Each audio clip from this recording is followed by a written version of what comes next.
Perkenalkan, nama saya Ivania Salvari Manurung dari kelas 10 IPA 1. Saya berasal dari sekolah SMA Sultan Agung, Pematang Siantar.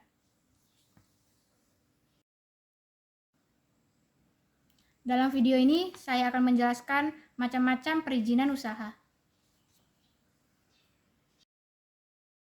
Pertama, Surat Izin Perdagangan Usaha atau SIUP.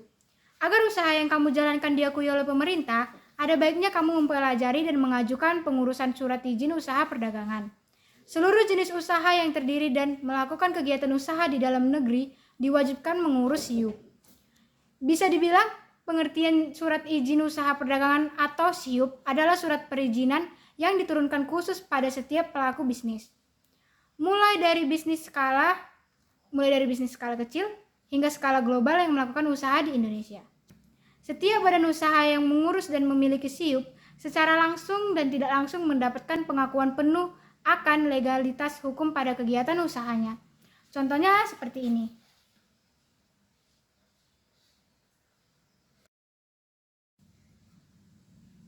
Kedua, surat izin tempat usaha atau yang disebut SITU.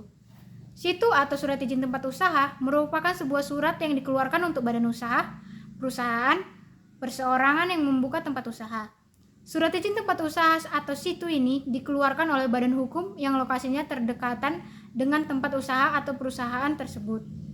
Surat ini dibuat untuk menyatakan bahwa badan usaha, perusahaan atau tempat usaha tersebut menjalankan usaha yang sudah sesuai dengan ketentuan tata ruang wilayah di sekitar lokasi usaha. Selain itu, surat izin ini juga dapat digunakan untuk penanaman modal di tempat usaha atau perusahaan tersebut. Contohnya itu seperti yang di samping ini.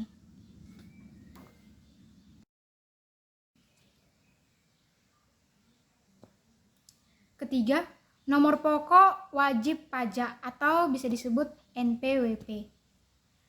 Dilansir dari Direktorat Jenderal Pajak, pengertian dari nomor pokok wajib pajak atau NPWP adalah nomor yang diberikan kepada wajib pajak sebagai sarana dalam administrasi perpajakan yang dipergunakan sebagai tanda pengenalan diri atau identitas wajib pajak dalam melaksanakan hak dan kewajibannya. Contohnya seperti yang di samping ini. Keempat, nomor registrasi perusahaan atau NRP.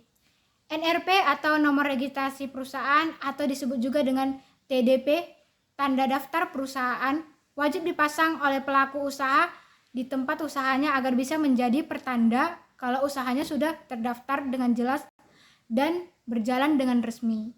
Contohnya seperti ini.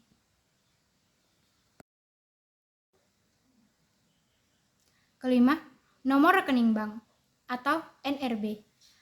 Rekening bisnis atau tabungan bisnis adalah jenis tabungan khusus yang diperuntukkan bagi perusahaan atau pelaku usaha perorangan yang umumnya memberikan suku bunga lebih kompetitif dibandingkan dengan jenis tabungan lainnya.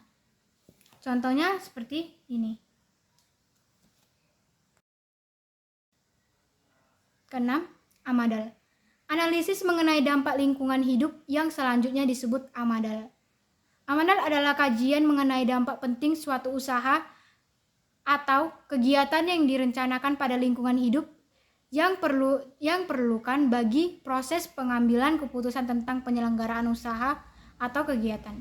Contohnya seperti yang ada di video ini.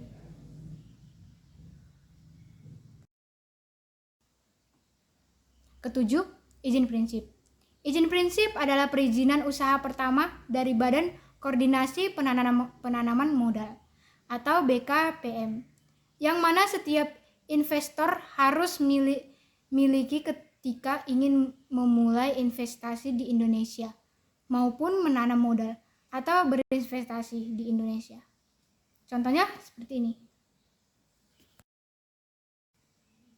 Ke-8, izin penggunaan tanah. Izin ini dikeluarkan oleh pemerintah daerah dengan nama izin bervariasi antar daerah namun memiliki fungsi yang sama, yaitu untuk menunjukkan bahwa lahan yang akan menjadi lokasi investasi sudah dikuasai oleh investor. Contohnya seperti ini. 9. Izin mendirikan bangunan. Izin mendirikan bangunan atau biasanya dikenal dengan IBM adalah sebuah produk hukum yang berisi perizinan yang diberikan oleh kepala daerah kepada pemilik bangunan untuk membangun baru, mengubah, memperluas, mengurangi, merawat atau merobohkan bangunan sesuai dengan masyarakat administratif dan persyaratan teknis yang berlaku. Contohnya seperti ini. 10. Akte pendirian usaha. Akte pendirian usaha adalah salah satu dokumentasi sebagai syarat pendirian sebuah usaha yang akan disahkan oleh notaris. Tidak hanya dalam pembuatan PT, akte pendirian usaha juga dibutuhkan untuk mendirikan CV atau usaha lainnya. Contohnya seperti ini.